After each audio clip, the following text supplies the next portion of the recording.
This is Football Daft with Stephen Purden, midfield dynamo and average actor, Chris Toal, target man, suspicious character, and With the top end of Stevenson, Grado! Welcome to Football Daft. It is, of course, the daftest Scottish football podcast around. I am producer John, and let's welcome the team. First, a man who's just acquired himself money off his next hair transplant after a wee recommendation to Dundee's Paul McGowan. It's Steve Purden. Why do they call you Steve Purden? Steve. Yeah. Hey, Steve. Hi, Steve. Steve Purden. Steve Purden's his MLS name. That is Steve Purden. So yeah, did you recommend Paul McGowan? Did you get wee, Do you know what? No, I didn't. But when I seen that it happened, I'm thinking, why did I know? I'm sure many companies have approached him.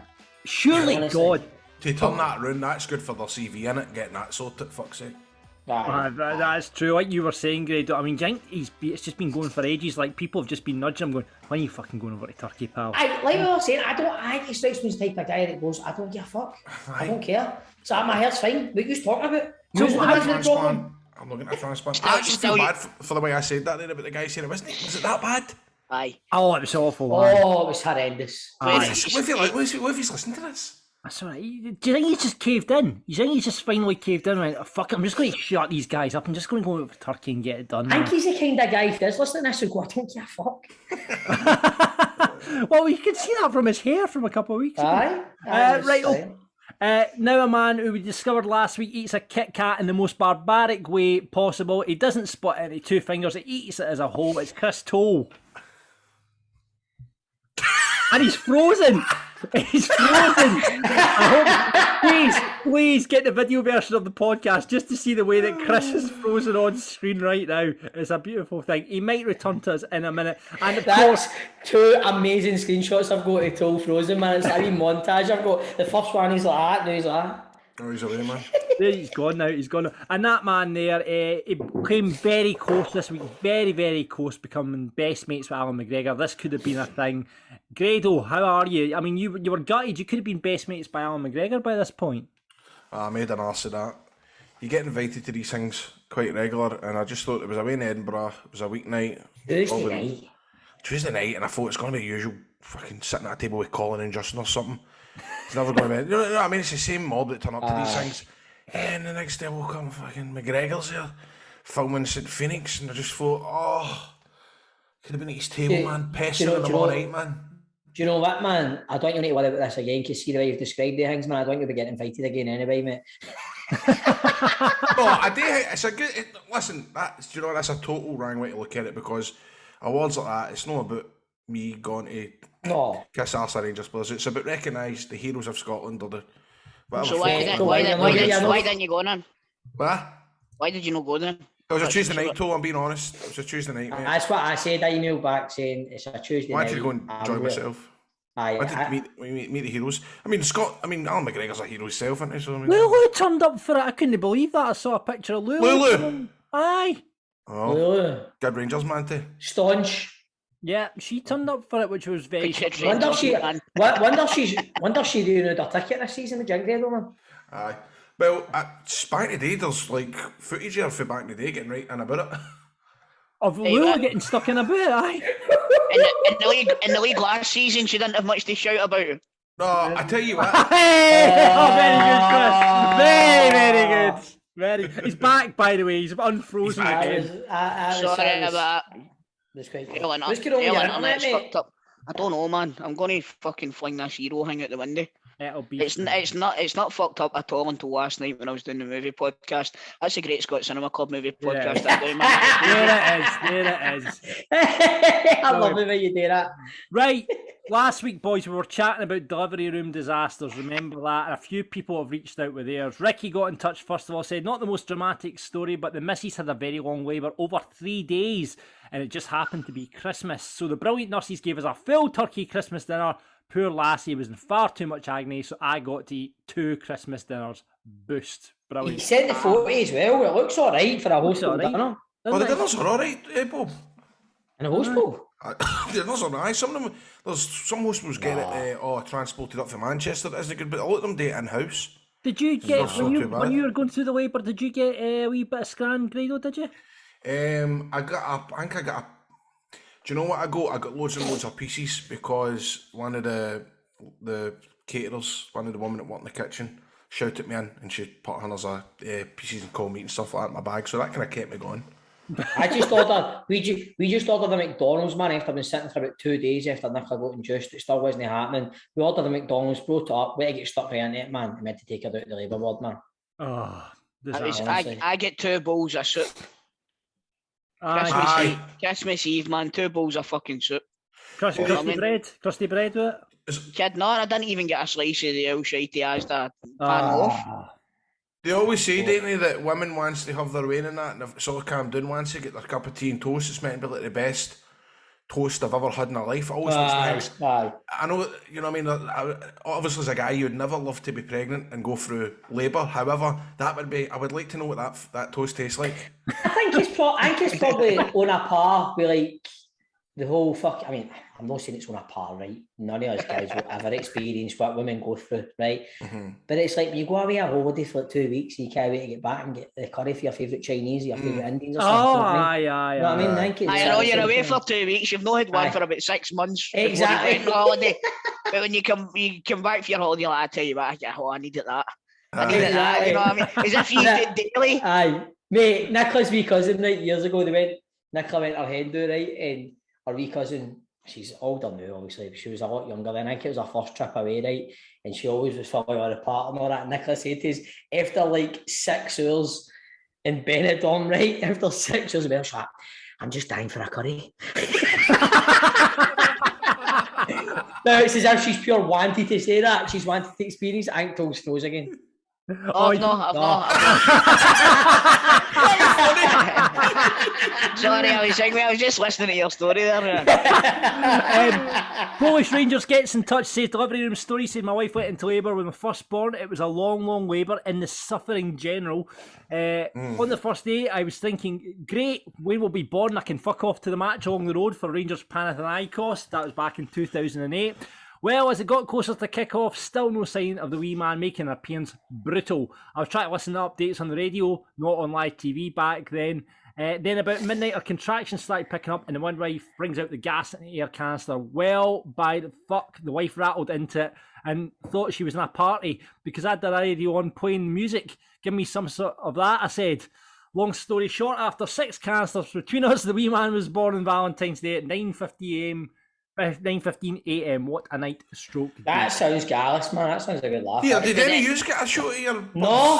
I kept trying to date, man, but the woman kept walking in. I was getting dead fear. I wanted to date it. No, that way I was going, well, I was on the next time I got. Do you know what it's like? If you've ever inhaled a helium balloon? Aye. And you go that young dizzy way?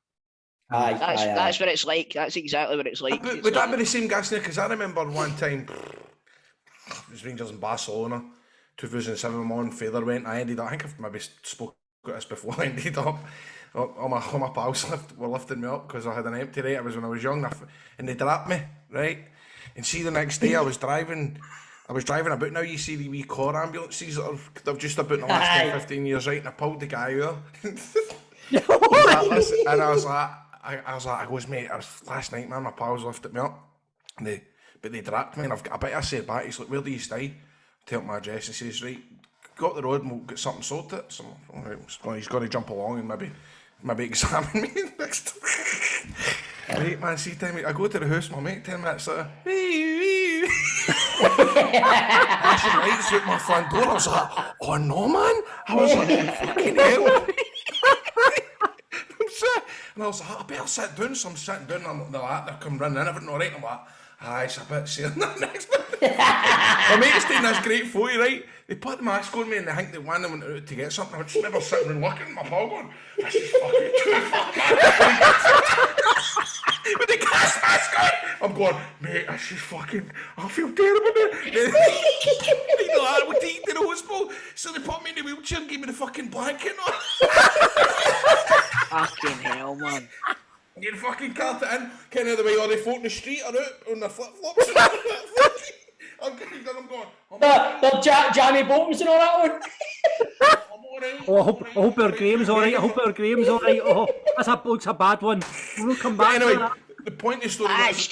Davey, get Maureen on the phone. Graham's no well. Aye, that's what I was fearing because she was in Barcelona. I was fearing in case she got a fright. So, but part of the story, I put the fucking... they gave me the gas and air in the ambulance, and I just remember talking absolute shite. Aye. Is that the same gear? See the stuff that you get in the hang, mate, that'll have just been oxygen. That's an oxygen mask you've had on.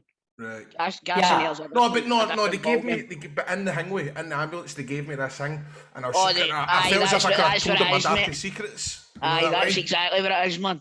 That's exactly what it is, aye. When I was no well, man, I was pure full of morphine in the hospital, man, for like 2 days. It was fucking tremendous. Honestly, man. See some of the stories, like, exactly. See, when Keane's ma was in labour, right?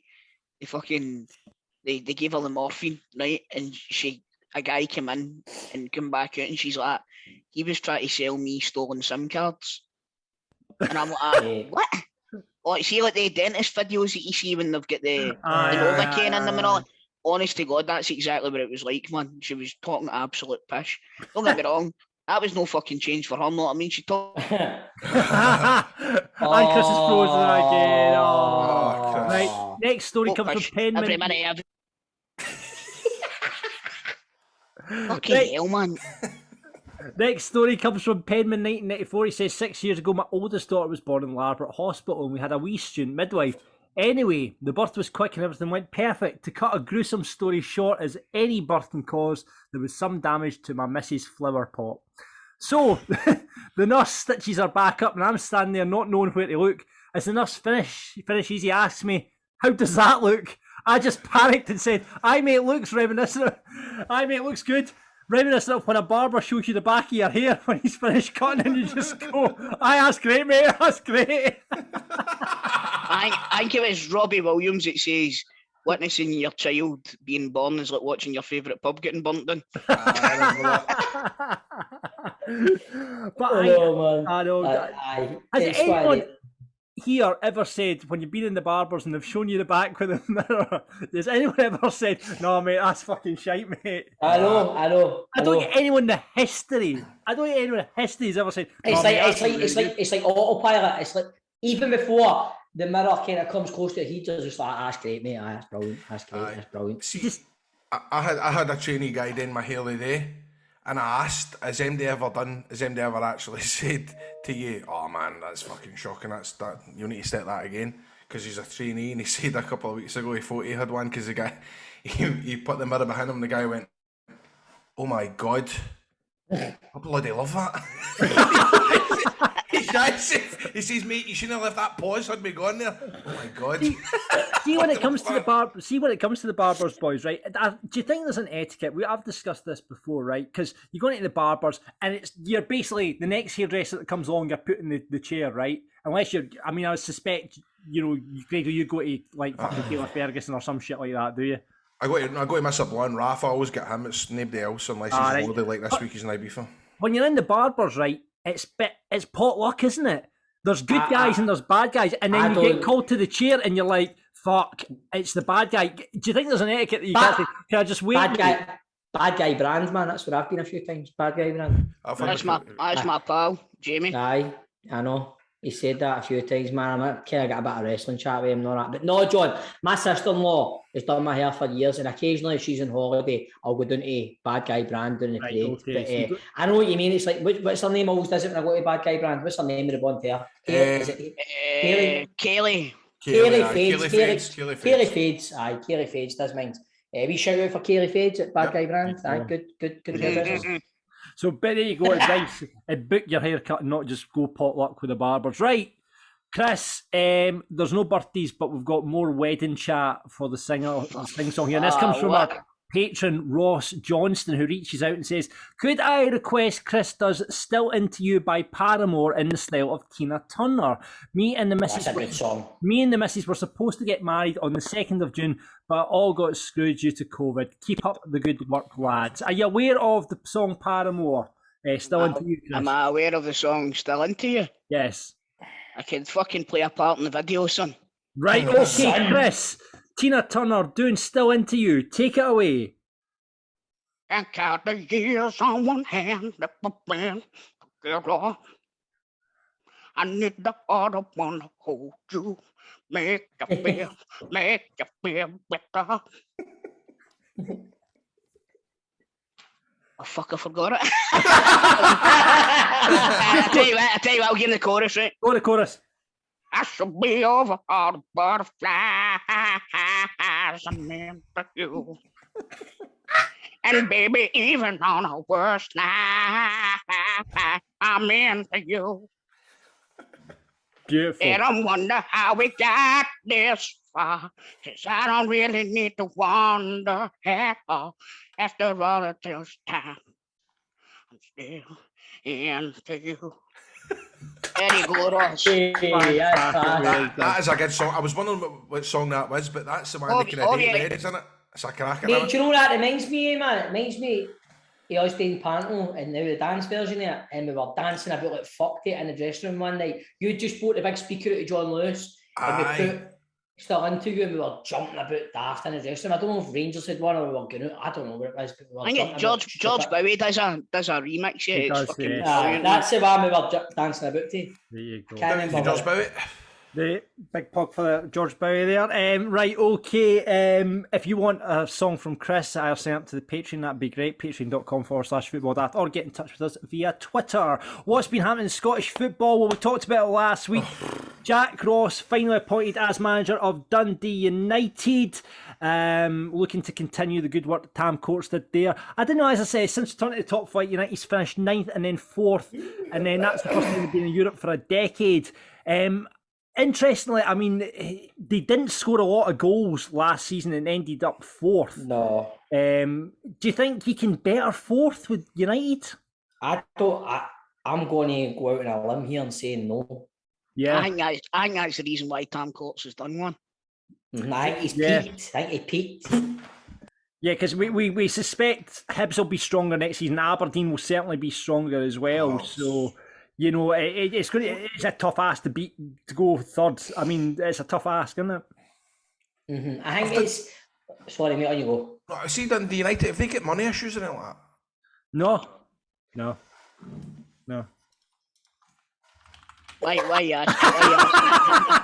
Riddles just went straight to Google there, by the way. Just he doesn't believe us. But I think I mean, Jack Ross, I think we all agreed he wasn't given the time probably should have had at Hibs, and we're interested to see what kind of brand of football. Because for me, Dundee United last season were a good footballing side. I think they were one of the kind of teams, if they scored first against you, you were in trouble. They were well drilled. They were very well drilled. They were well drilled. I would say they were a very well organised, workman-like team who, really, if you look back, you'd be, if somebody were like that's the team that finished 4th, you'd go, really? Because I would say they were a bit, I don't think they were very easy on the eye. They were just very fucking well organised and they defended so well. But they've lost their keeper as well to Celtic, so that's a big blow as well for Jack Ross. Yeah, Chris Siegrist going to Celtic. What do you make of that? It's like I say, man, I'm going to be honest, I've seen him playing a good few times and he's never ever stood out as being really good against us or anybody else that I've seen him against, and a few times against Celtic he's actually flung a couple in. But anybody that I've asked that's a Rangers fan says that any time he plays against them he's like fucking Billy the Fish. Aye, shit hot. For the last 2 seasons he's always played out his skin, and it's always been that frustrating because what was the game where we get bait, or did we draw at Tannadice? What happened when we played at Tannadice last year? You lost at the start of last season. First away game of the season we get beat, remember? I just felt we were battering him near the end of the game, and he was playing out his skin. He was brilliant. You find that quite low. A lot of the goalkeepers sometimes are good against Old Firm. Obviously, told you're saying he's not done as well against Celtic, but he's definitely somebody where, because I think even was there no rumours that Man United was something about him as well. Oh really? At that point last year. Wow.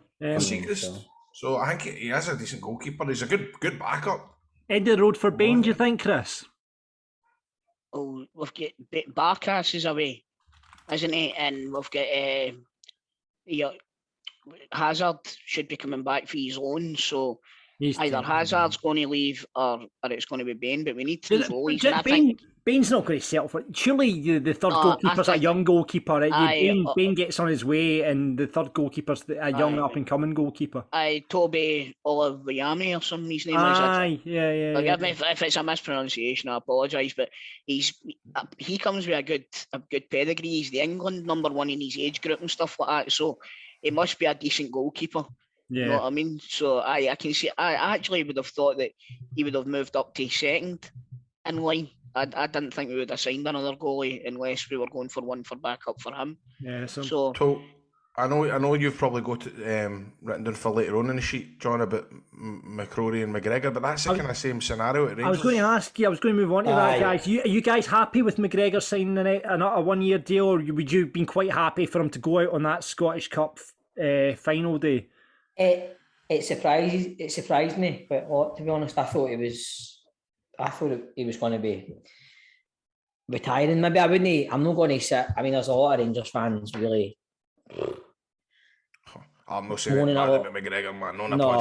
Your best pal. Could have been your best pal. I could never say bad about McGregor, but I think last season even looked maybe he was very uncharacteristic in certain points last season, and maybe even last season we were all beginning to see a legend of the club who's maybe came to a point where you go, right, all players come to a point where they need to retire or whatever. But is McLaughlin number 1 then? Is McLaughlin number 1? No, but you don't even need to be critical about McGregor last season to say, look, he's older now. What is he, 40? He's got to be 41 this year. 41, so if you're even being critical, you've got to come to a point where you go, right, who's next in line? What's happening here? And I think last season looked a season too far from him. Never mind signing a contract for next season. I think McLaughlin was a breath of fresh air in the Scottish Cup final. Do you think he's number 1? Jane, he is the number 1 jersey. Well, he won't get the number 1 jersey, but he's in sticks. Start next season, first league game. For me, aye. Who, McLaughlin? Aye. Oh, I mean, just because we've got to. And I was talking about this to Fletch the other day again. It's like one of the ones where it's like, just you feel there's a more kind of, you're comfortable with McLaughlin at set pieces and corners, because with McGregor, teams know that that's his weakness. You know, they drop it in the 6-yard box. It ties up a lot of defenders, and it just. And McLaughlin's very good with the ball at his feet and all. Aye. Although he's got potential to maybe kind of. He is confident. He has got potential, but I suppose all the goalies like that, they always end up making an us at one point with the ball at their feet, don't they? It's only kind of natural, but I definitely feel a lot more comfortable with McLaughlin and goals when there's. When we've got a corner in the last minute of the game, you know. Aye. I mean, you can't deny McGregor. I mean, even last season, you could say it was a step too far, but he made a couple of amazing saves in that European run there as well that maybe the goalkeepers would have saved. So, McCrory, you can understand. He's at an age now. What is he? 24. I was going to say, he needs to play football. We're not going to affect saying he's not going to extend his Rangers contract, which runs out next year. So is that? You just don't want one of these situations where he ends up going to another team and he turns out to be an absolute amazing goalkeeper, and we've let him go, and it's. Tell me this: did Rangers not have Liam Kelly at one point as well? That's what I'm saying. That happened with Liam Kelly, because who did Kelly initially go to? Livingston, didn't he? Livingston, had a great season at Livingston. Then he went down to QPR, and there was even a point when he played for Livingston where you go, we need to sign him back. Do you know what I mean? As a backup for McGregor, we never done it, and you could have said that maybe we kind of let him go too early. Is he? I think a couple of years ago. I don't really know. I think McLaughlin's a better goalie than Kelly. I would say so. Yeah, well, we'll see what happens there. Aberdeen doing quite a lot of business. Obviously, they sold Calvin Ramsey last week. We talked about that. 4.2 million plus 2.5 million of add-ons. Surprisingly, he's going straight into the first team for pre-season, which and Jurgen Klopp saying he's not going to be sent out on loan. So that'll be interesting to see if he can get a couple of games for Liverpool next season. But they've just signed a North Macedonian striker by the name of Bojan Miovski on a 4-year deal from MTK Budapest. Been capped several times for the national side, 19 goals in 60 games for MTK. So he could be one to watch. And Liam Scales has joined them as well on a season-long loan from Celtic. Chris, I guess that makes way for this Argentinian left-back coming in, Alexandro Bernabeu. I think it's Bernabia, mate. Is it Bernabia? Bernabia. Sorry, I'm reading off my screen here. And that eye, there's a bit of that eye looks like an L. There we go. Do you know, I've as you do when you get linked to a player. YouTube. YouTube, he looks as if he's decent running with the ball and stuff like that. I don't know if he's going to be brought in to replace Greg Taylor though, because for what I've read and stuff like that online, there's a few folks saying that the videos flatter to deceive a wee bit, right. And I think he might be a wee bit of a hothead as well, going by that red card at the weekend. So is this the one with the heater? Aye, done the old Charlie Mulgrew, Peter Lovencrans or whatever it was. Remember, but I don't know a lot about him, John. Even though I've my extensive knowledge of Argentinian football. Of course, that's why I came to you on this, Chris. You know, like I've said before, I trust Ange with the players that he's bringing in, so he knows better than me. So fucking bring it on, man. Yeah. And reports today, guys, that Morelos, Seville have offered €8 million for him. Euros.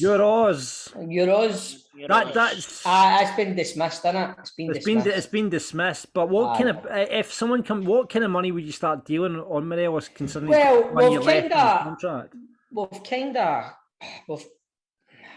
put ourselves in a very sticky position. I think he'll sign a new deal.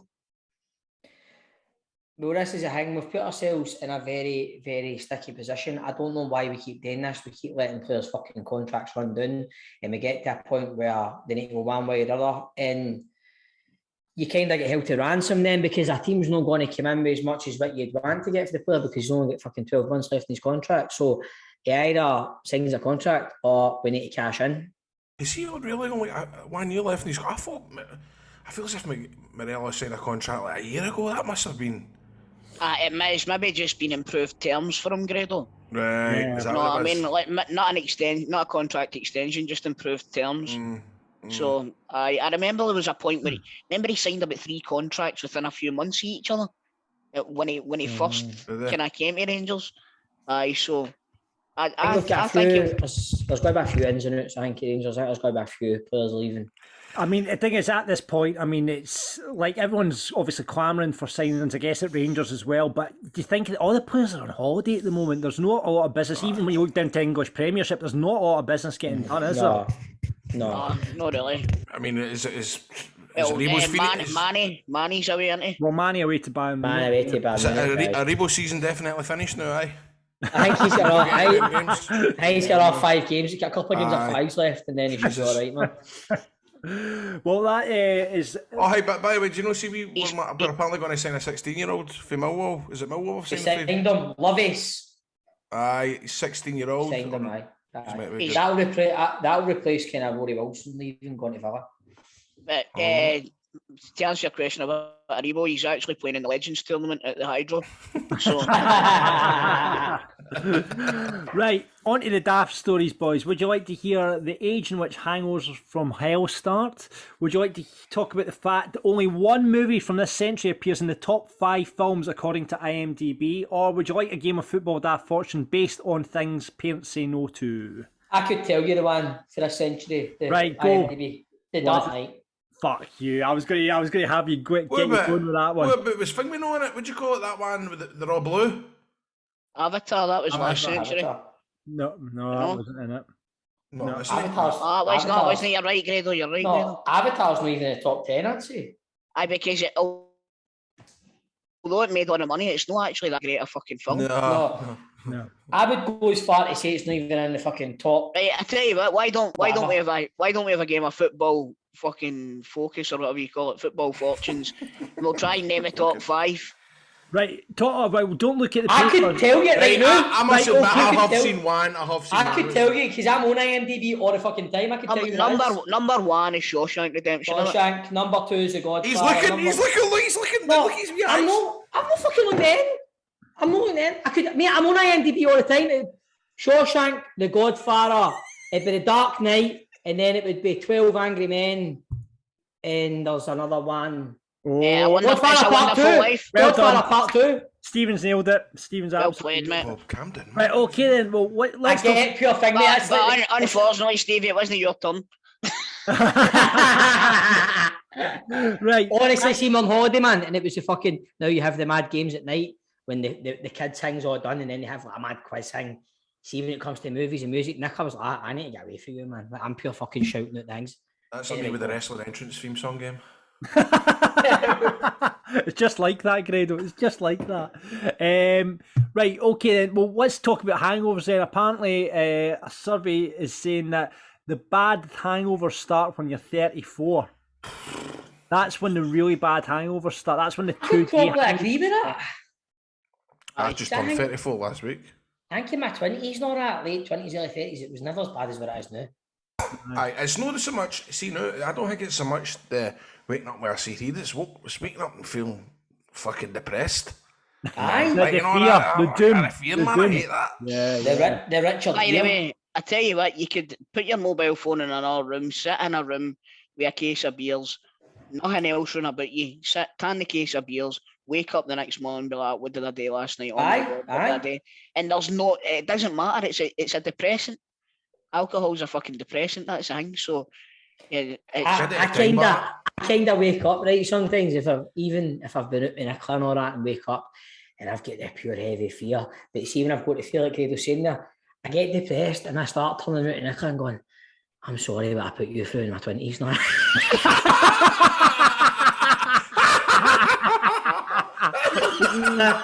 But babe, I'm sorry what I put you through, man. Do you know how much I love you, man? Thanks for giving me my children. What's the worst hangover you ever had, though, boys? Can you remember that one hangover that just went on for an eternity? Right, I'll tell you, I've got a story here. Right? Go. It was the first time I ever went out drinking, right? And I decided I would drink cider and blackcurrant because it didn't taste like booze. Oh. Right, so I was sat down at a table and it was a kitty, so people were getting up and getting rounds in. Now, bear in mind, this is my first time ever drinking. I drank 10 pints of cider and blackcurrant. Right? God. Now, the nightclub that I was in had stairs like the Great Wall of China, right? And I just walked over, I spewed on my mate, and I went, right, it's time for me to go home, kind of thing. Staggered to the door, took a look at the stairs and turned into the bouncer and be like, I'm not getting down. Then the bouncer had to carry me down the stairs. Right? Right? So I've got out of the pub, walked out of the nightclub, the fresh air's hit me and I've collapsed, right? So a taxi stops and it's a lassie that I went to school with and our fella. I've got out, picked me up, bear in mind I'm covered in sick, right? Picked me up, put me into the back of the taxi. I've managed to somehow, in my fucking drunken stupor, tell them where I've lived, right? So the boyfriend has carried me up to my front door like fucking Sleeping Beauty. You know what I mean? Walked up to my front door, chapped the door. My maw's answered the door. He's went, is this your son? Right. She's went, aye, it's my son. Right, so they've took me in. My maw's stripped me off completely. She says I was sick in my shoes. Inside. Right. My maw's put me into the bath and washed me. Right. Bear in mind I'm fucking 16 at the time. Right. My maw's put me into the bath and washed me. Right. Put me to bed. She says she knocked fuck out me. I don't remember it. Right. It's the one and only time she said about me. She says she was at fear that I was fucking going to die, basically. My dad had to sit up with me all night, right? And he says every half an hour or something I was spewing and he was having to change the fucking bed sheets, right? Every half an hour. Aye, because he'd be scared you're going to choke and you're fucking sick. Exactly, Stevie. Do you know, this was in the Friday night leading into the Saturday, right? I never ate anything until the Tuesday afternoon. That's how bad the hangover was. I went into school and I got a standing ovation when I walked into the assembly hall. Right? And honest to God, I went into the house on the Tuesday and I just sat down and my mum went, are you ready to have something to eat yet? I went like, aye, want to make me some toast and beans? And that's what I had, toast and beans. I felt like I was a fucking pariah for so long after that, man. See the way you're saying your mum attacked you? Mine's just the other way about, man. I went, You attacked my mum? I was fucking think I was smart. I'd been watching loads of wrestling interviews and all that, talking about drinking. This was about 13 years ago, and I downed a bottle of Glen's 70cl. And my pals had taken it on my road. Jesus! Canned it, and then I fucking hit my mother the head with a bottle of white wine, and I woke up. This was a Sunday, and I woke up on a Tuesday, and I was put on the housing list. They were wanting me out. I got put on the council housing list because it was. You hot your mum with a boat. You didn't smash, but I picked up and hurt it on her head. Aye. Hey, what are you the fucking fear? That's worse if you didn't smash that. That'd be fucking sore. Aye, it wasn't a pure. It was just a. It was just a wee dink. It was just a wee dink. It was that one. There was another one on fucking Tenerife, man. I was woke up in the morning. I'd been all night. I was in Tenerife and I was sweating everywhere. Couldn't stop. Blah, blah, blah, blah, blah. And I'm lying, absolutely dying. And the next minute, I'm on holiday with my girlfriend at this point, and the door goes, and I'm lying, fucking feeling it death. And it's my wee niece with my dad that have came on holiday to surprise me on Facebook Live. Pure surprise! Fuck me, man! I was like, get her off! Well, see what you staying here? I was like, what the fuck? They're going, come on, get up, come on, we're getting down the pool, we're going to this. I was like, fuck off, man. Mate, see in holiday, right? That feeling of being rough on holiday, right? That's the worst for me. It's roasting and all that. The first time I went to boys' holiday, right? Me and my mate Dale, right? Honestly, right? We're storing in this, all we done in this holiday, the fucking cunts in the hotel called us like Kevin and Perry, because we were a pair of losers, right? We went away with vests and all that. Now, this was like the fucking early noughties, right?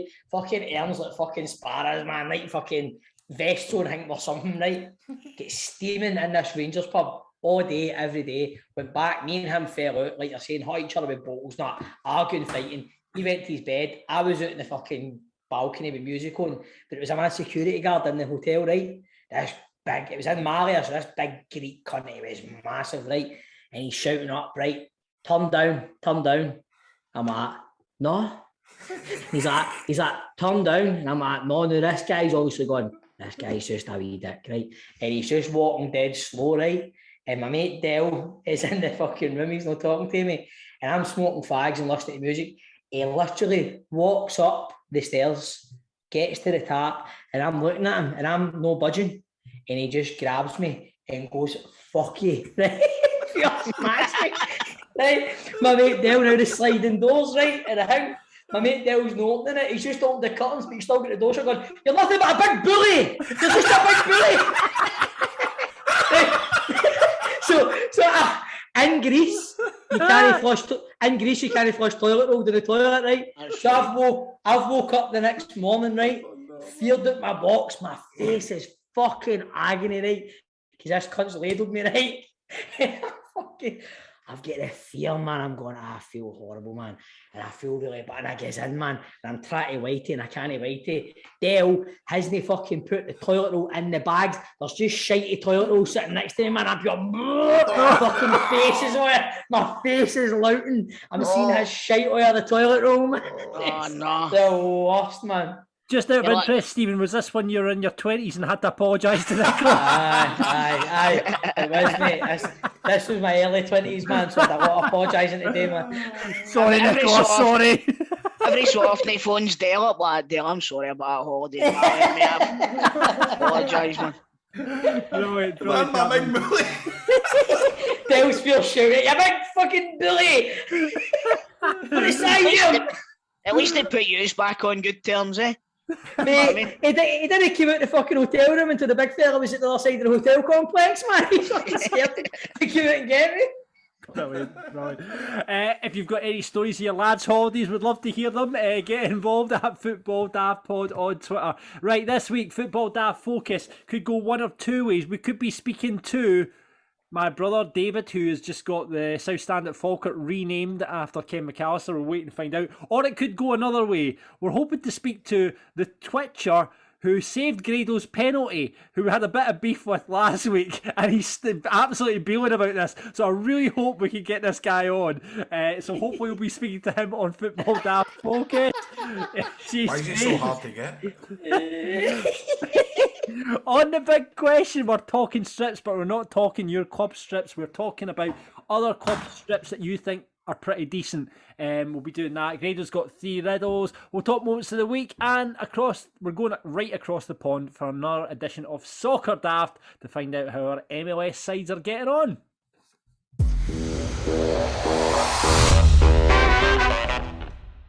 Right, who wants to drink free beer and help the environment? Of course, everybody wants to do their bit. Well, here's the deal.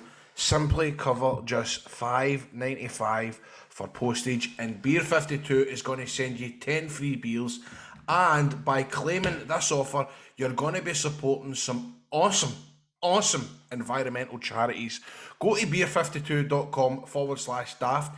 You can claim your pack of 10 free beers. I've got 10 of them in my fridge earlier, chilling away for me at the weekend, and every month Beer 52 sends their members a different case. It's got specially created craft beer, and this month they're doing a wee sort of Restore Our Earth. It's a kind of case focus on environmental conservation. They've partnered up with the Garden Brewery, who are from Croatia, and also team up with 10 innovative breweries for 10 different countries, and are launching 10 exclusive collaboration beers. Also included in every case is the ever insightful Ferment magazine and a couple of tasty wee snacks shoved in there as well. And even after all of that, and if you're still unsatisfied, you can simply just pause, or you can cancel your subscription at any time. The Restore Our Earth dreams to draw your attention to some incredible organisations working to tackle the climate crisis and conserve essential ecosystems. How does that sound, guys? Between them, Beer 52 and the Garden Brewery, they've already contributed a whopping £20,000 to the cause with the help of Tithe, which is the environmental charity, and they're doing such amazing work over there at Tithe, and they're trying to advocate and provide a platform for organisations doing the most to save our planet. How does that sound, guys? Beer52.com/daft. Lots of free beer. Right, it's time for Football Daft Focus, and it's time to get a guy on who's been the talk of the podcast over the last couple of weeks after he saved a penalty from Grado in a charity game in Aberdeen. Please welcome to the podcast. You'll know him from Twitch. It's Jose Santana. How you doing, Jose? Good, thank you. How you doing? Good, thanks. Mate, honestly, man, you actually made my week last week, man, because you got Grado biting on Twitter. It was fucking brilliant, man. I didn't think he was going to bite. I know it's obviously a big Grado. He didn't even follow me for it, mate. He followed me back after it. I was like, wow.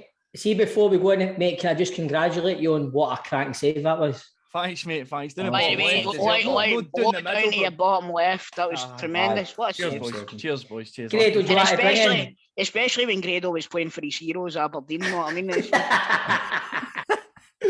Right, so obviously this has all come about because you're playing the charity match. Grado on this podcast, Jose, went on and said he hit it straight down the middle. Obviously, we've seen the footage which you put on your Twitch stream, and it does look like you made a decent save there. What would you like to say to Grado about this? No, I mean, hey, it was a decent penalty for Grado, I thought. I mean, I thought he was putting himself down, saying he put it down the middle. But hey, if he wants to do that, he can do it. I thought it was a decent penalty. I mean, hey, he was right behind 2 Scotland women's players as well, and they had good penalties. So I don't know. I think Grado's done himself dirty by saying it's down the middle as such, you know. Grado, do you know how he sounds like Adrian when he's saying hi? Adrian always used to say that, mind. Brilliant. I love how all through that, but Grado's just sitting last. Grado's still keen a fuck, mate. By the way, he's fucking raging at you, Jose, and he wants to fight in a celebrity boxing match. Oh, are you actually serious, eh? No. Grado, you've been very quiet here. What would you like to say here? It just... Right. I mean, we were accusing last week, I'm sure it was down the middle, right? I felt as if it was down the middle, right? But I just felt that didn't need to be highlighted, because then I ended up getting pelters off Bo because he thinks that I Grado-fy everything up, and Toal as well. They all think I exaggerate my stories, and it didn't do any help for that. That pissed me off. And then I get fucking the fella at Aberdeen messaging me on Twitter and gave me grief, and I was just sitting in my living room couch and I just had my lunch and I was fucking raging, and I never usually bite, but I was biting. And what was bad about it was that I didn't want Bob to see it, because I knew if Bob saw it, it would end up on this podcast, and everything that I didn't want to happen has happened. And I thought, John's going to end up getting this boy on, he's going to make a mountain out of a molehill, whatever you say. And that's exactly what's happened. I should have just fucking kept my mouth shut. I shouldn't even have went up. I should even up, Graham. What if you're listening? Grado, what did they say to you? What did they say to you before you went up? He's loving all this. He's loving all this. What did they say to you? What was the words before you went up? Well, here's the deal. It was I was the fourth. The story was, because I never had the balls to come on until the last 5 minutes. I actually came on and I thought I'd done pretty good. Aye, you done fairly well there, aye. And then I just thought, I'm not coming up all this way for me not to do anything at all. So there was one penalty to go for it to win. It was the fourth penalty. I was to be fifth, and I swapped it about with the person that was fourth. So I was to step up, and if I scored it, I was to win.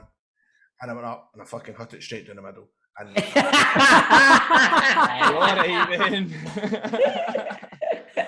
well, do you know the best part of it? Grado, the best part of it was when you were walking down, I remember, because you had your big swagger and all that, and I says to you, which side you going?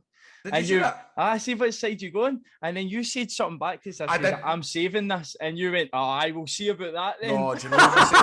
No, do you know what I said? I remember, do you know what I said? I said something along the lines of, can you let this in?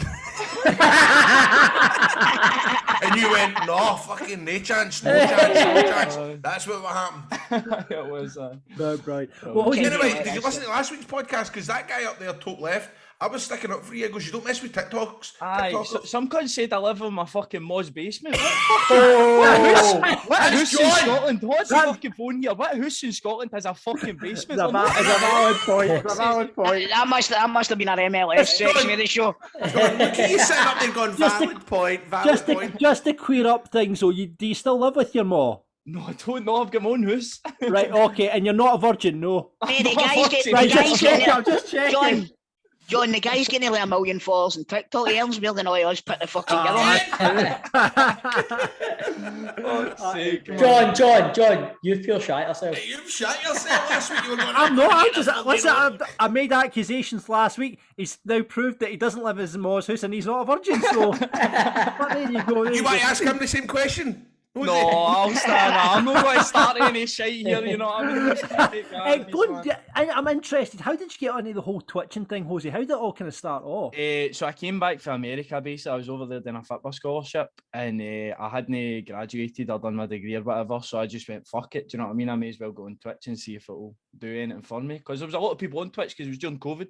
Aye. So a lot of people were on that, and I just went, aye, fuck it, I may as well try and jump on that, see if I can do anything with it. I didn't know as well that Big Grado was on Twitch. Do you know what Grado told me after the game? Grado told me he's got a whole... What was it, Grado? You said... He gave me a good story. He said, here it is. Captain Grado. I've got this whole 800 flight simulator setup. I'm like, what? He's like, I've got this plane set up. He does. He's not lying. 2060 something nutty like that, man. I was like, aye, decent. But did he tell you at the same time, and all, mate, I'm never off it.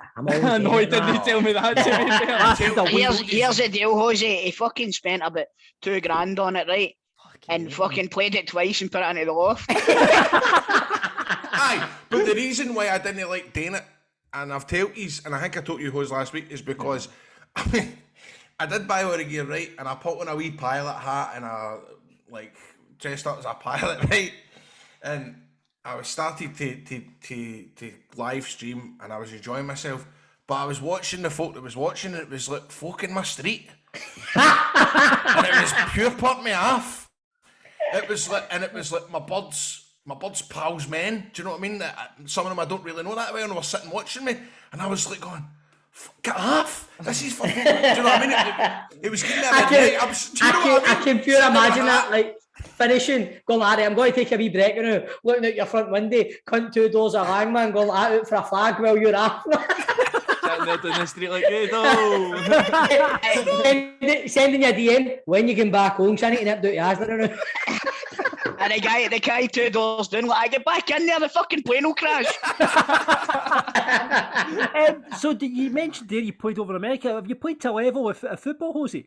Well, I was playing over in the NCAA in America, if that means anything to you. It was a decent level, but at the same time, I get kicked off my team 2 years in a row for being a wee arsehole. So there's a long story behind that. I'll leave that for another time. But I was playing decent over there. I play amateurs here. Who'd you play for? I play for a team called Symington Tinto. It's Dougie Emery's dad's team. He takes it. I was training with Lanark United before, but that was when COVID shut everything down. It was mental because COVID shut everything down. But yet, what was it? Hull were playing on, or Hull were training in Hearts facilities when Hearts couldn't even play. So, that was back then. But I've just been playing amateur since and just trying to get myself. Who do you support, Jose? I'm on Ackies, Grado. Oh, you right. So what was it? So did you just get asked up because of the Twitch thing and all that? The big kind of, right. See, I was thinking it was an Aberdeen thing. No, mate, I'm not for Aberdeen, no. Right. You're a good goalkeeper, but... Thanks, mate. I appreciate that. Well, you leave it at the part, right? As if only good goalies come from Aberdeen. So I was surprised of it, right? 2 things he's left out, right? And I don't know if Grado maybe didn't clock it or whatever. I've nearly fucking brain damaged some Aberdeen striker with a collision at the end of the game, and I've also conceded a 35-yard screamer for Phil Maguire in the first 5 minutes, and he said nothing about either of it. To be honest with you, mate, I just like talking about myself. But see that clash, it was, you took the lassie out, didn't you? I was terrified. Well, it was a lassie. Aye, man. That's what I'm saying. But she's playing right back and their left wingers coming in. And obviously their left wingers try to challenge for the header, try to challenge me as I come up for it. And as he sort of went up to challenge, he's went, I'm not going in for that. Gave her a wee nudge. I've came up. She's actually won the ball as well. Fair enough to her. She's won the ball. And as she's won the ball, because she's got a wee nudge, her heat went straight into my right shoulder. And the noise it made, man. And do you know what worst part it was? Right, so obviously physio comes in. She's like talking and all that. Great. I was like, brilliant. But then the ref goes, right, we're just going to end it here. So the worst thing that could possibly happen, she's taking out the game. The ref's went, right, we're going to call it here. And it just looks so bad. I'm just sitting there like, ref, you fucking gave me the worst image to go away with here, man. For fuck's sake, man. And then Grado went, don't you worry, son. I'll give you a good memory of this game. Was he the butcher, man? Well, no, mate, it was bad, man. It was bad. But no, she was sound. I spoke to her after the game and all that, and she was quality about it. She was like, aye, not happens. Was she responsive when you were talking to her? Aye, no, she was talking. She was like, what was it? No. So the physio, I didn't speak to her, mate. She was fucking on the ground when I was fucking there. But the physio came up and she was like, where are you? So, Cove.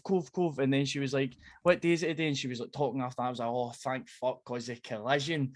The noise it, Grado. I don't even know if you heard the noise it, but the noise it. Sickening fud. Aye. Tell me this, man, but did it make you feel like a big man? No, mate, because I'm not that guy. I'm only kidding on. I'm a lover, not a fighter, mate. That's not me. Now I know why you never tell us why you get kicked off your American teams. So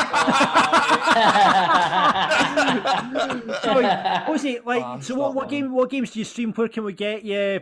All that. So just twitch.tv/Jose Santana. Most of the social media's just Jose Santana, mate. I use streaming GTA, the role play kind of stuff like that. So brilliant. See if I get the cockpit set back up, the throttle out the loft and all that. Would you be able to raid me so that I can get follows and all that? Aye, mate, Devil's already, and then you can get my fucking email there. What does that mean? What does raid mean? He's all got to send cunts out to him. That's basically that. Right. Aye. Right. I'm allowed to swear it now. I'm allowed to swear it. Of course you are. You can say whatever the fuck you want in this country. Decent, mate, decent. Fucking phoning Grado, man. What you up tonight? Oh, no, man. Jose's raiding me, man. Getting the gear out the loft. I'm twitching like fucking nights. I'm getting raided off Jose. The red panties are out the night. See, the funny thing is, getting the gear out the loft just to mean something different to Grado. Right, Jose, thanks so much for coming on Football Daft. Thank you very much for clearing up. Cheers, first of all, the penalty, the fact that you're not a virgin and you don't live with your mom. So thanks for that. Appreciate you giving me the chance to clear that up, boys, and have a good rest of your podcast. Right. You're the man. All the best, mate. Yeah, mate. Cheerio. Football Daft's big question. It's that time of year when we all get a glance at our team's news strip. Some are better than others, but we'll all go out and buy it regardless. Maybe not so much the Falkirk strip this season for me, but we'll get into that bit later. Crunchy carrots. However, Is there a part of you that glances at an opposition side strip and think, "Oh, that's all right. That I wouldn't mind that one." Well, that's the question this week. What other Scottish club strip is the best out with your own team? What one have you kind of looked at and went, aye.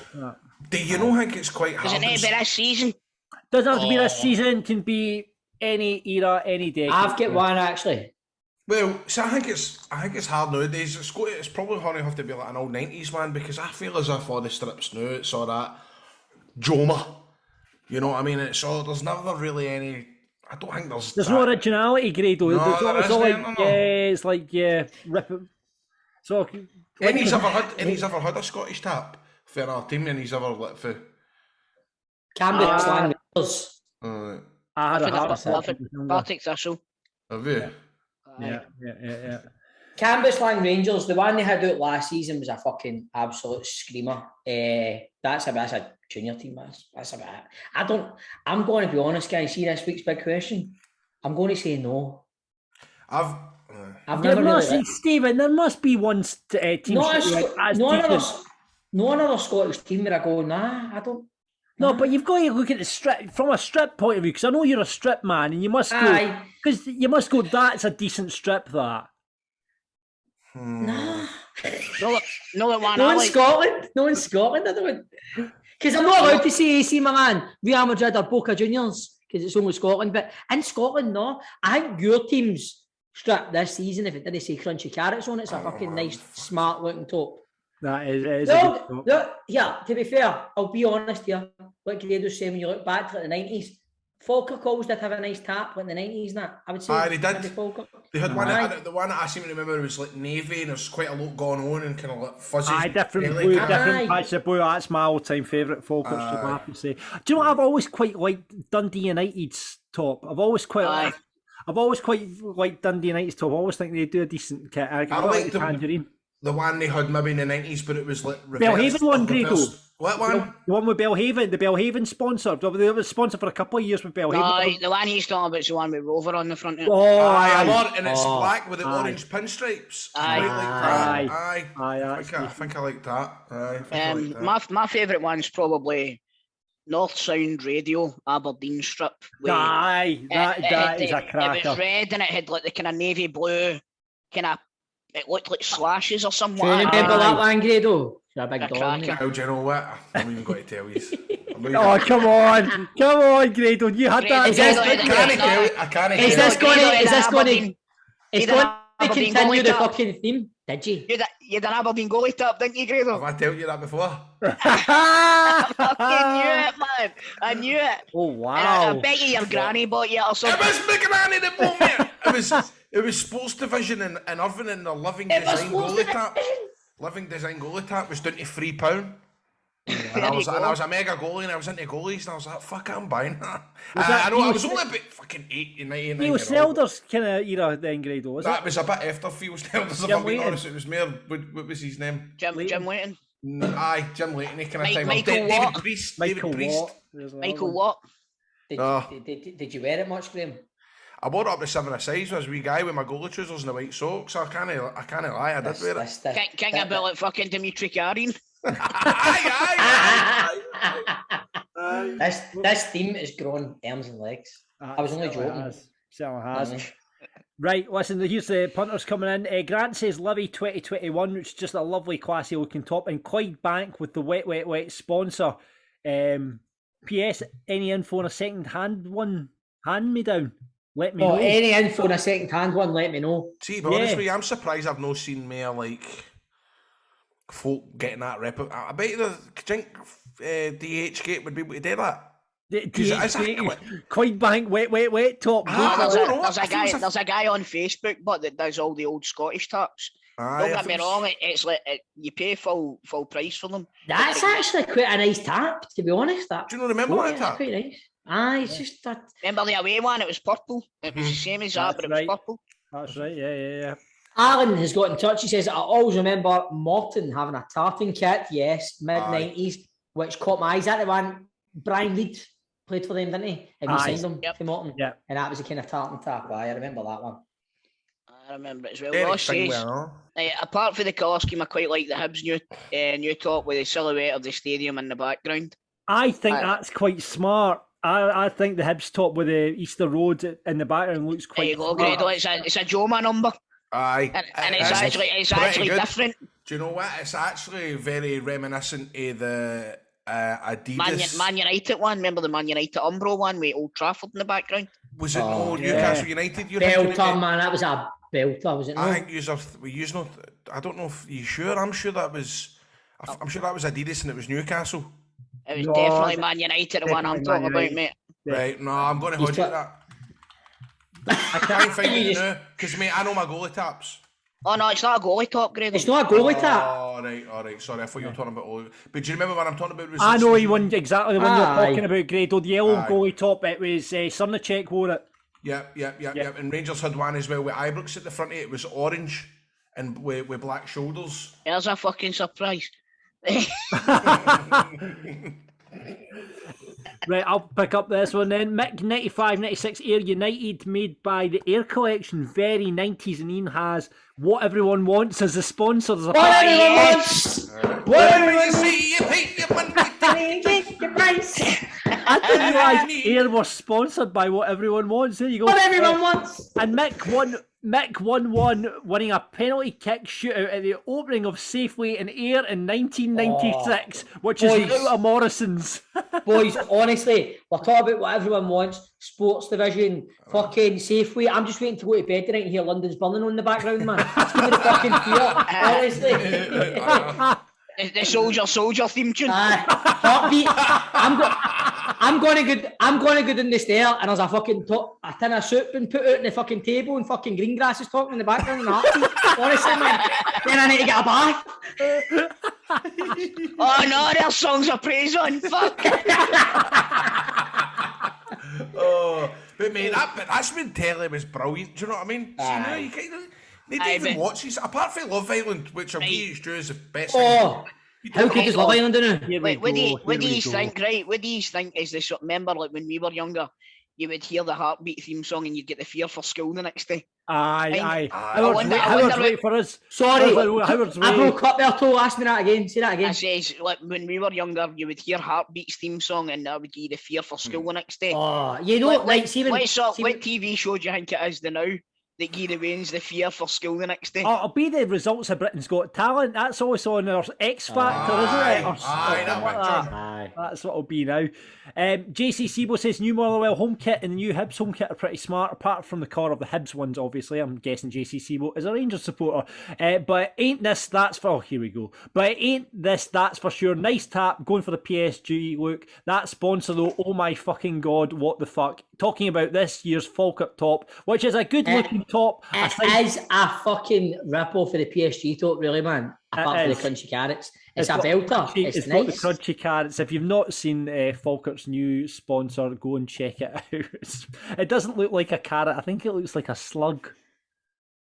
I think it does looks like a butt plug, let's be honest. Aye, or a no, mate, it does look like the shoes you put on the group chat. The fucking Adidas fucking... It looks like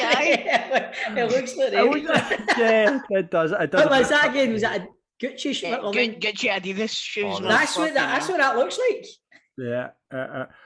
So we're going to next Flamingo's got in touch. No, this actually was a classic. That's a tidy t-shirt. This Hearts away top was a classic, and it just oozes Jim Jeffries and Gary Lock, doesn't it, man?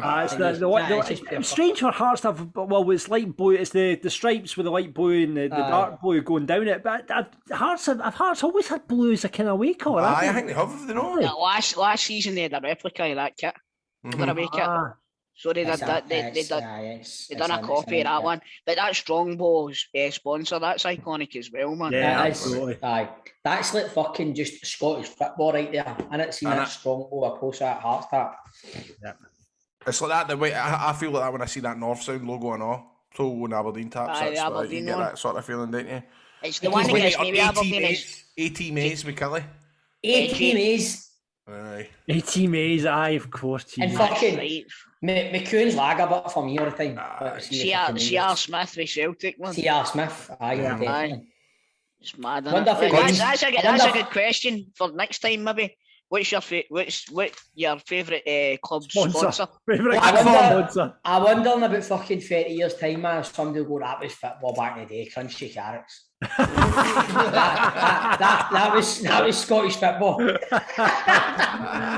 Kerry's coming in with Stenny away top from a couple of seasons back, white with the claret and amber sash. Grado and Stevie might like it as well. It is a cracking top. I remember seeing that. Stenny's top actually last season, and they've continued it this season as well as a belter as well. I have to say that's your second team, isn't it, John? If you're being honest with yourself. I've always thought, well, they're just the closest team to me. I'm 10 minutes away from the ground, so now again I'll wander down to the Warriors. Are they not a better team than the Falcon now? Well, they're getting that way. We'll continue. P-Mac B says Partick Thistle away, 2012-13, beautiful strip. I had that, by the way, and I'm no joking, I had that, because that's when Ricky played for Partick Thistle. That is quite a nice strip. And that is a friend of the show modelling it there, is it no? Oh, wait, is that there? No, that's not it. I never had that. That's Archibald, isn't it? That's Archibald, isn't it? We had him on the show, yeah. Yep. Ian, he says, an absolute classic, the Green of Morton 95-96. This jersey deserved promotion that year, and it is a quite a lovely tap. Buchanan Toffees. It's a nice tap. Is that Lecoq Sportif? Lecoq Sportif, yeah. We used to do Falkirk strips all the time. Lecoq Sportif. Coventry and Kilmarnock and all, didn't they? Yeah. Lovely. By the way, Lecoq Sportif never changed their design. Coventry blue and white stripes, Morton blue and white stripes, Kilmarnock blue and white stripes. One top fits all. One trick ponies. Absolutely. Sportif. I remember us talking about this top before, the Loch Ness FC top. Now we're talking about, how we've got silhouettes of stadiums on tops. This has got a silhouette of Loch Ness. And that's going to be one of the most fucking interesting football tops I've seen in my life, man. Amazing. Loch Ness Monster on the football top. Love it. Loch Ness FC? Loch Ness? Loch Ness FC, and it's got like fucking ZN Sport, and I quite like the style of the tap, but then you've got the Loch Ness, then you've got Inverness Flooring as a sponsor. That is, honestly, on the back of it, there better be just like Iron Brew. Do you know what I mean? Just on the back of it as well. It's so Scottish, man. It's a fucking, I like it. That's a nice tap, to be fair. Their badge is cool and all. What their badge is getting Nessie at the top of it as well. Brilliant. Finishing us off today on the big question. Martin says, the one from Mean Machine. We're going to rule that out though, because it's not a Scottish team. Boo. And that was this week's big question. It's time for Soccer Daft. Now, as we're devoid of football over the next few weeks, we're turning Football Daft Soccer Daft. We'll all decide to follow an MLS team. I'm going for New York City. Chris is going for Austin FC. Stephen has LAFC, and Grado's went for Orlando City, and that means we've got to bring on the American accents, guys. Hey man, what's going on? Hey guys, how's it going, guys? How's your week been? Settled. Yeah, fine. It's mine's has been fine. I'm gonna have to change mine because there's been reaction to the accents, and mine has been slated pretty much. Apparently, yous are all fine because obviously yous are all actors, right? But I'm obviously lagging behind here, so I'm going to have to change mine. So I'm going to try and change it to a New York one because everyone was saying that I sounded Canadian last week. So why don't you do like a southern accent, like, "Hi there, man, we got to go and talk about the soccer tonight." Okay, great. Like fucking Peter Mullen and. I'm going to channel Razor Ramon. Hey yo, I almost crashed the car yesterday morning. Puerto Rican, was it no? Aye, he's Cuban, is he not? Cuban, aye. guys, God rest his soul, man. Right, God rest his soul. Right, okay, here we go. Get in character. Here we go. Hey yo, almost crashed the car yesterday morning listening to you lads do American accents. Absolutely outstanding content. Well done. That's what comes from Andrew there. Tilko said, I've listened to that segment 3 times and still not got a clue what they're on about. I felt like I wanted to buy whatever they're trying to sell me. Also, this one time at band camp also springs to mind. As Steven says, Soccer Daft is the podcast we didn't know we needed. Just Just sack the Scottish twang off and do the full thing in American accents. Oh, Go Stevie, defense. thanks so much, Stevie. Thanks so much. Yeah, Ryan says the whole American accent thing, that just sounded like a complete acid trip. And finally, Kaiser Sose says the American accents, pure cringe. What does that mean, bro? I don't know. Yeah, what's that mean? It's like Kaiser Sose. Come on, bro. That was like a movie in the early 90s, yeah. I don't understand this, brother. That must be some type of Scottish pattern that guy's hitting out with. Yeah.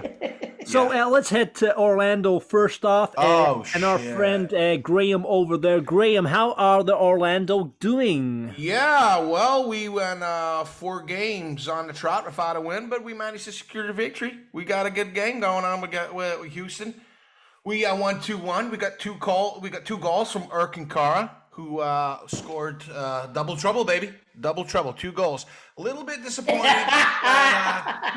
One criticism is the boss took off Kara before he could the boss took him off, man. He took him off before he could get his hat trick, bro. Before he could get his menage a trois. But apart from that, we're looking good. 4 games, but we finally got a win. We got to watch out for Alexandra Plateau, who we signed from Milan, red and black. He's getting sniffed about from some Premier League team. We got to take the money and run. He's not settling over here. He's not settling in the team. I listened to a podcast. They say he really ain't enjoying his stay in the south of Florida. So we gotta take the money and run. Nice, Grado. Yeah, nice one. Let's go to Austin now. Chris, how are the Austin getting on? How are the Verde and Black getting on, dude? Well, you know something, brothers. Austin made an amazing attempt this week. You know, despite us going down to 10 men because of the felony by De Pereira, 1 minute before the halftime interval, then we went out there in the second half, and the ball falls to Maximiliano already. 67 minutes on the clock. He's in the penalty zone, and he strikes one straight into the top corner of the net. The goalkeeper couldn't get near it. You wouldn't have saved it with 2 goalkeepers, man. So Austin back on the winning track. Nice, Chris. Nice. And they're sitting 3rd in the Western Conference at the moment, looking good for the Austin. Steve. Purdy. Hey guys. Pretty good. Okay, man. We're still top of the league. You know, we went to a very difficult place. The Sounders they're very strong in their home turf. You know, they're very hard to break down. So we went there. We got a draw. You know, we got a draw. So we're still top, but there's a little bit of unsettledness in the camp. Carlos Vela says he wants to leave, maybe, so he's open to leaving. But you know, we'll see. We'll cross that bridge when we come to it. We're still top. Go LA, yeah. Go LA. Indeed, Carlos Vela making his 100th MLS regular season appearance as well. What a guy! There's a lot of uncertainty there with Carlos, but we have to just wait and see, guys. You know, go LA. So tell us, John, exactly how did your team get on this week, brother? They didn't get on so well, Christopher. They did not get on so well. Beaten by those dirty bastards. The dirty bastards. New York Red Bulls. Oh, the sons of bitches. Sons of bitches. 3-0. 3-0. Free zip, bro? Free zip. Beaten in the cup. And that little bastard from Scotland, Lewis Morgan, scored against us as well. Little shite. That little SOB. I believe they call him a little shite. What a piece of shit. They call him back there in fucking ball bag. He's a ball bag. He's a ball bag. Yeah. He's an absolute ball bag. They took advantage of us going down to 10 minutes. Never a sending off, in my opinion. But yeah, 3-0 against the fucking Red Bulls, man. Oh. Everyone hates the Red Bulls, man. They're such a company. They're corporate. Yeah. Fucking Red Bulls, man. Fucking Red Bulls, man. Bad as that fucking Leipzig mob from Germany. Yeah. Fuck the Red Bulls, man. Yeah, come on, Tesco Kick. That's just as good, and it's only 39p, brother. Hey, no, it's Walmart Kick. Oh, Walmart Kick. Walmart Kick. Come on, bro. Walmart Kick. Shit. I'm sorry, dude. Anyways, dudes. More MLS chat on Soccer Daft next week. And until then, keep living the dream. The American dream. Socceroo. Oh, no, that's fucking Australian, isn't it?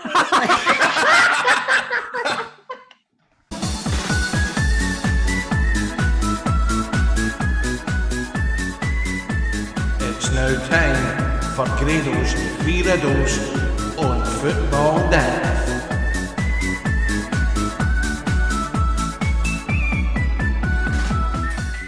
Time of the week, it's the last one in the current series, Grado's 3 Riddles. Grado's 3 Riddles, big part of Football Daft for the last almost a year. Very, very much enjoyed it, but it's doing my fucking nut in now. The amount of messages I'm getting for shite riddles. Let's go into high. What's the scores on the boards, John? The scores on the boards are as follows. Mark's on 1, Keane Toal's on 1, Ali McDowell's on 1, Pat the Power Prick 1, Declan Ramage is on 1, Ian Miko 1, Jack 1, Sheep FM 2, Producer Ryan 2, Nicola Purdon is on 2, Ryan the Bar 3, Ali Dixon 3, Albert's Legend 4, Dean's on 10, Stephen is on 25, I'm on 26, Chris is on 49, meaning one more and he gets to take over the Riddle crown.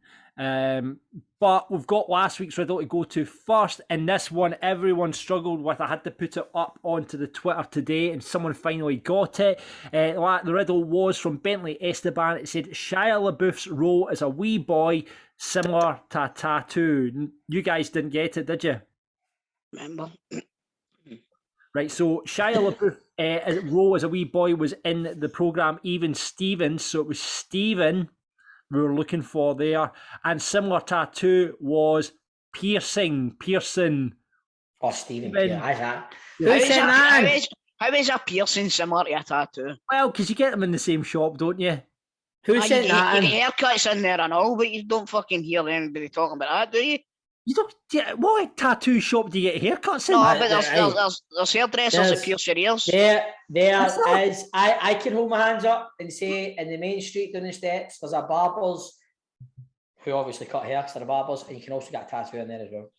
And also Claire's Accessories. You walk in there to buy a couple of bangles and you can get your nose pierced. Right, okay. Well, it's from Bentley Esteban, but someone managed to get it, and it was John Mitchell. So he goes up to 3 points on the board. Well done, John Mitchell. Well done, John, man. Right, Grado, let's riddle us, bro. Right, let me get you riddled. How's the standard been this week? Standard's been poor once again, and I feel bad that I'm new because I'm trying to go through ones that people have sent just to say sorry, thanks for your attempt and stuff like that. I appreciate you, but we just can't fit it in. Can we talk not the one for the weekend, Grado? Can we talk about the fact you got into a fight with someone over these riddles on Twitter or Grado? Can we talk about I don't even really remember much of that night, to be honest with you, because I was a wee bit drunk. I can't remember what it was about, and I've got a fear going back. I believe he called his riddle shite, and then you had a bit of back and forth with him. Well, I think I remember what I said was that shite, and he went, calm down. And I went, you fucking calm down. How the fuck did I miss this? When was this? Did you know what this is? At the weekend, Stephen, I can't believe it. Check the group chat for details. I was it Saturday night? It was Sunday night, mate. I was a wee bit cheeky to fault on Sunday night, if I'm being honest. Oh. Have we got the guy's name so I can say sorry to him officially? Sorry to him. Hold on, let me just check the chat here. So it doesn't matter. I replied to him, that's enough. Right, here we go. Here's the first. Mate, you offered him out for a fight. You fucking Camden. He's up for a chippy at fucking Ardrossan or something like that. I can't remember what that's brilliant, man. Anyway, it doesn't matter. Doesn't matter. Cal McCoy. Cal McCoy, thanks very much for listening to the show, my boy. Here we go, riddles. This one came in at 15:59 today, and I thought I've got to use this, man. This is Andrew Grierson, and he has went with the riddle. Try and get this, guys. This is for the winner. Bruce prefers the morning. Comic Sans Scottish solo. It's a lot to take in. Louis Fontaine. Well done, John. Holy fuck. Yeah! Oh. Well played, John. How did you manage that? Guys, Comic Sans is a font, and he's went for it, man. Well done, John. Well done, John. Good, well done. Oh, Chris is still waiting for this one. Ahead of me now. Right, here we go, guys. Oh no, you might catch me now. I am an angel who plays baseball with a speech impediment. Let's see if I've read that right. I am an angel who plays baseball with a speech impediment. I am an angel who plays baseball with a speech impediment. Peach impediment, fuck. Well, it's easy for what the irony of you getting that wrong. I know. Jesus. Speech impediment, stammer. Stutter, lisp. I am an angel who plays baseball with a speech impediment. Gabriel Batistuta. Fucking hell, Crow. How do you manage that? Oh! Angel Gabriel stutter. Aye, Batistuta. Oh, well done. Batter for baseball. Well done. Well, that came from the great Cornholio. Wow, that's for well done, the great Cornholio. Listen, man, it's been an absolute fucking pleasure getting riddled, man. I've got two, Mary. Why see if you can quickly, because I just feel like you'll find me joined to these cities where gladiators once fought and where Christ looks down on the golden sands. Right, Christ looks down the golden sands in Rio. Rome is where the gladiators once fought. Aye, you're basically, if you can join that together. Romario. Well done, Toal. Oh. Right, this one I didn't get. And I just wasn't going to use it, but and I Sodium on the table, a leg usually has one. Saltney. No. A leg usually has one. I don't really know what you meant. Naddy? Christian Naddy. No, but mate, it's close. How are you getting that? Right, it's for Charles Laird, I've just found it. Sodium on the table, a leg usually has one. What are you getting that for, John? What you basing it on? Sodium's Na and it's chemical. Fucking hell, right. Nanny. Nanny! Nanny!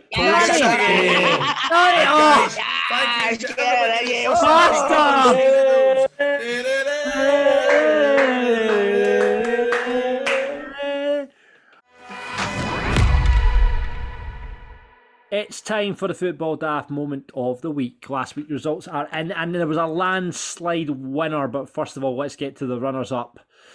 In last place, it was the listener nomination, Bob Ag's 1983's nomination of the Aussie keeper shithousery after he kicked away the bottle with the penalty instructions for the Peru keeper and danced about the line like a wiggle. So that only got just under 14.2%. In third, Stephen's nomination, Grado is no longer a Don. That got 14.8%. But obviously, we have found out throughout this episode that he is actually a Don because he had a Aberdeen goalkeeper top from fucking. He's making me sick. So that kind of. He's making you sick. He's fucking marking me sick. Don't say marking me. And then that means it was between Chris and Grado for the win. It was Chris's nomination that was in second with his wedding toast to Big Ange, 15.4%, with a landslide victory, however, and it was Grado's nomination of Tom Stopeman wearing 55. And do you know what? That got just out of 55%, it got 56%. So there you go. That's a sign. That's a sign. It's a sign. So, Grado, you get to go first with your nomination for your Football Daft Moment of the Week. What is it? Moment of the week. We've discussed it in the group chats, and I don't know if the way this podcast is edited, if I've mentioned it before. However, it's going to be, John, when you put in a picture, or whoever it was that put in the WhatsApp, Football Daft WhatsApp, the picture of Falkirk's new strip, which on first glance, it looks like a decent strip. However, in the middle, crunchycarrots.co.uk, a big picture of a carrot with a big bit in it. Crunchy? It's nothing to do. Right, can we just clear something up right now? Is it his carrots? It's nothing to do with carrots, right? Is that what he does now, John? Is he a carrot salesman? No, he's not. It's nothing to do with Kev McAllister. It's nothing to do with carrots. It's a web design company called crunchycarrots.co.uk. Unfortunately, the logo isn't the best and it looks like a big slug. That's funny, but right, because see the way I obviously thought it was somebody selling carrots. I was just looking on Twitter there about it, and there's guys going like, "This is great for the local community. If the local fruit and veg guys getting his sponsor on the tap, it's good for Scotland. It's good for all day with carrots." Brilliant. Is Crunchy carrots, man. Oh bloody hell! Right, so crunchy carrots from Grado. Chris, you were next up. What are you going for? I'm going to go for a non-football related one this week. I've started watching a programme called The Offer, and it's all about the making of The Godfather, but it's a dramatisation here. Wow! See what they went through to get this movie made. They would have quit cinema straight after it, man. Honestly, you thought The Godfather was telling a mafia story. See, getting this fucking movie made. It's the biggest mafia story you've ever fucking heard in your life. Get it watched. It's on Sky. The Offer, it's called. Oh, really? I'm going to give that a bash this weekend, man. I remember listening to podcasts like back in the days. That's what a lot of the like, mobs and gangs were putting their money into, wasn't it? Like films. Aye. They were all invested in it, it's the complete opposite of this, Grado. The mafia thought that this... Don't ruin it for us. Right, well, basically the mafia wanted it shut down. Yeah, I remember. When you watch it, you'll find out why. Yeah, I remember hearing that story. Right, watch that one on Sky. Stephen, what you got? I'm going to go, we touched on it at the start of the show, but I'm going to go for one of the most iconic nappers in Scottish football. Is no more. Mr. Paul McGowan, who had a very interesting head of hair, shall we say, has had a wee trip to Turkey, and the famous Barnet, the iconic Barnet, has changed, and it is no more. So my moment of the week is McGowan's gone to Turkey. Brother, brothers in arms with the hair, or should be brothers in hair. You know what I mean? I'd just like to say the aftercare came a bit of a pain in the arse. So Paul, if you are listening, DM me, brother, if you need any advice. So there we go. Anyway, if he's listening, you better fucking start running. And this week's listener nomination comes from two people, both tweeting us separately, Grant and Ethan. Now, I don't know if you're aware of this, boys, but the penalty shootout that you never thought you wanted to see is happening this weekend at Gayfield. Saw that. It is Craig Levein versus Dick Campbell in a penalty shootout at half-time. Oh, that's gold. Pre-season friendly between Arbroath and Brecon.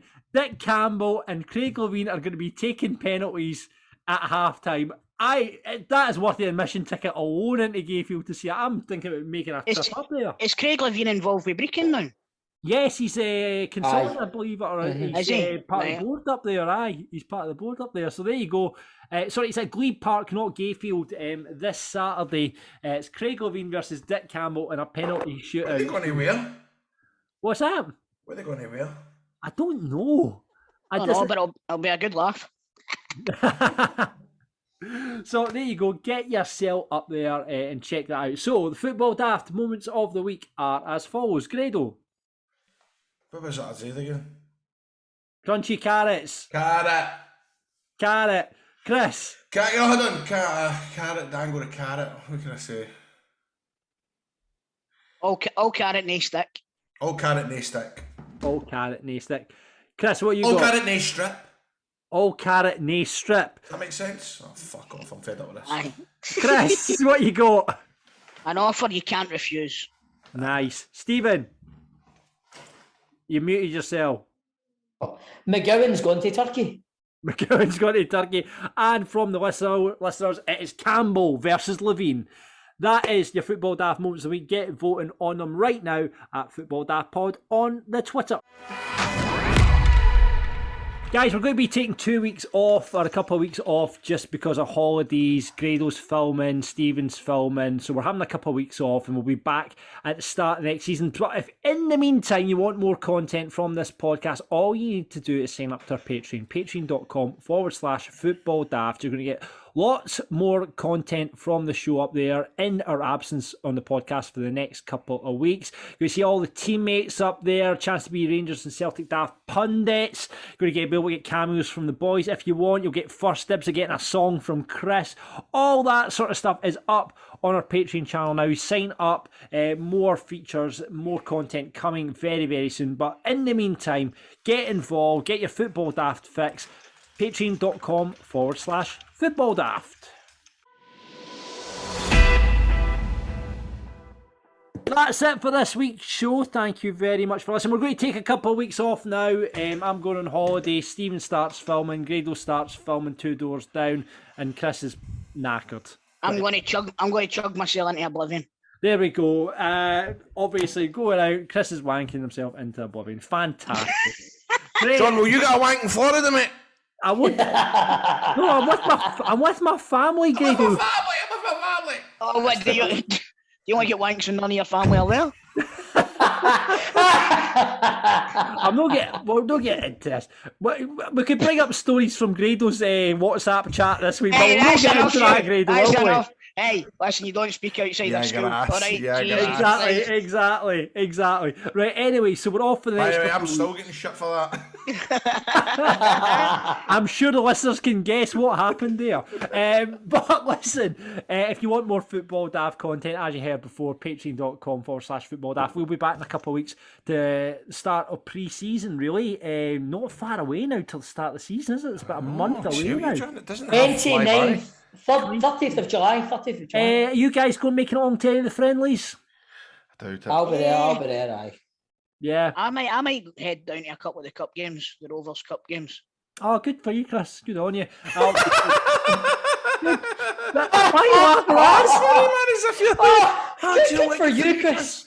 No, listen, support your League One side. That's cute. Doing your bit for your local team there, Chris. Exactly. Support your local team. We're League 2, mate. It's your team that's League 1. I know. Well, support your local team. That's what I say. Shout out as well if you are a Falkirk supporter, if you're a Kilmarnock supporter, or if you just like football, head down to the Falkirk Stadium this Friday. The official renaming of the South Stand to the Kent McAllister Stand is happening 7:30 kickoff. So get yourself down there and watch a Falkirk legend become part of the stadium. You are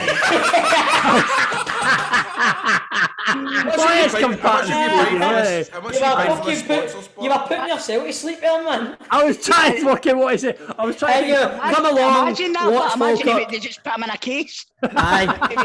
Come along. Like David watch Blaine a legend become part of the stadium. It's like fucking Kareem Abdul-Jabbar in basketball.